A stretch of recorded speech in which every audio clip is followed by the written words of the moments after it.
Hello, everyone, and welcome back to another episode of Chapter 1 Read Aloud Book Fair Edition. That's right, all this week I'm going to be featuring realistic fiction books that will be in our upcoming virtual book fair, May 11th to May 24th. More information about that is listed below. So today I'm actually going to be reading you a book that has not come out in the last year, unlike some of my other picks. This book has been out for quite a while. It's from a pretty famous author, Jayson Reynolds. He's written a ton of really great books, from middle grade fiction to young adult fiction to poetry to kids' books. He's all over the place. He's an amazing writer. In fact, he's actually the National Library of Congress ambassador to young adult readers. So this particular book is called Ghost, and it is in a series. It's the Track series. And there's 4 books in the series, and each book is the point of view of one of the characters. Ghost is the first one.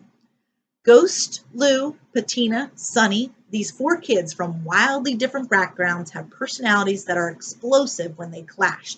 But they are also the 4 kids chosen for an elite middle school track team, a team that could qualify them for the Junior Olympics if they can get their acts together. They all have a lot to lose, but they have a lot to prove as well. Not only to each other, but to themselves. Ghost has a crazy natural talent, but no formal training. He has the potential to be the best sprinter in the city, but Ghost has been running for the wrong reasons. It all started with running away from his father, who, when Ghost was a very little boy, chased him and his mother through their apartment, then down the street with a loaded gun, aiming to kill.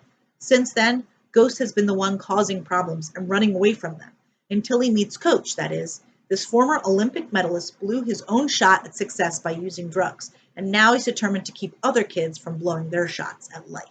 So this particular book it's called the Track series because all of the characters, the 4 main characters in the series, they all run track. So this is Sunny's story, and here is Chapter 1.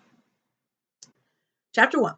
World Records. Check this out. This dude named Andrew Dahl holds the world record for blowing up the most balloons with his nose. Yeah, that's true. Not sure he found out that was some kind of special talent, and I can't even imagine how much snot must be in those balloons. But hey, it's a thing, and Andrew's the best at it. There's also this lady named Charlotte Lee who holds the record for owning the most rubber ducks. No lie. Here's what's weird about that. Why would you even want one rubber duck, let alone 5,631? I mean, come on. And me? Well, I'll probably hold the world record for knowing about the most world records. That and for eating the most sunflower seeds. Let me guess, sunflower seeds, Mr. Charles practically shouts from behind the counter of what he calls his country store, even though we live in a city. Mr. Charles, who, by the way, looks just like James Brown if James Brown were white, has been bringing me up sunflower seeds 5 days a week for about, let me think, since the 4th grade, which is when Ma took the hospital job. So for about 3 years. He's also hard of hearing, which, when my mom used to say this, I always thought she was saying harder hearing, which made no sense to me at all. I don't know why she didn't just say almost deaf. Maybe because hard of hearing is more like hospital talk, which was probably rubbing off on her. But yeah, Mr. Charles can barely hear a thing, which is why he's always yelling at everybody, and everybody's always yelling at him. His store is a straight-up scream fest, not to mention the extra sound effects from the loud TV he keeps behind the counter. Cowboy movies on repeat.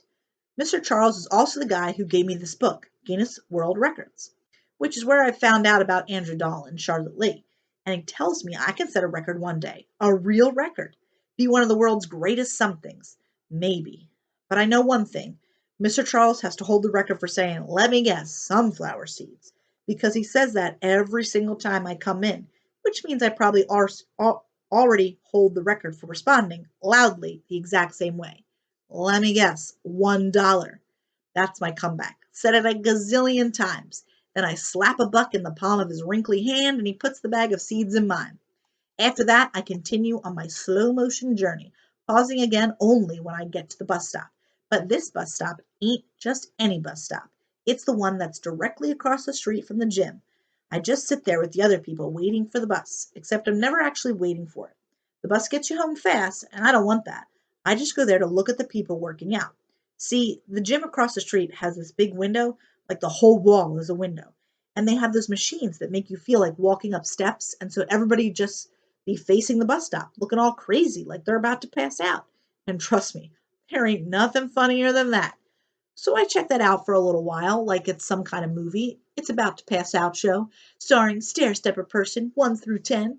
I know this all probably sounds kind of weird, but maybe even creepy, but it's something to do when you're bored. Best part about sitting there is tearing into my sunflower seeds like they're theater popcorn. About the sunflower seeds, I used to just put a whole bunch of them in my mouth at the same time, suck all the salt off, then spit them all out machine gun style. Could have probably set a world record in that too. But now I've matured. Now I take my time, moving them around, positioning them for the perfect bite to pop open the shell, and carefully separating the seed from the part with my tongue. And then, this is the hard part, keeping the little seeds safe in the space between my teeth and tongue. I spit the shells out, and I finally, after all that, I chew the seed up. I'm like a master at it, even though, honestly, sunflower seeds don't taste like nothing. I'm not even sure they're really worth all the hassle, but I like the process anyway. My dad used to eat sunflower seeds too. That's where I get it from. But he used to chew the whole thing up, the shells, the seeds, everything. Just devour them like some kind of beast. When I was really young, I used to ask him if a sunflower was going to grow inside of him since he ate the seeds so much.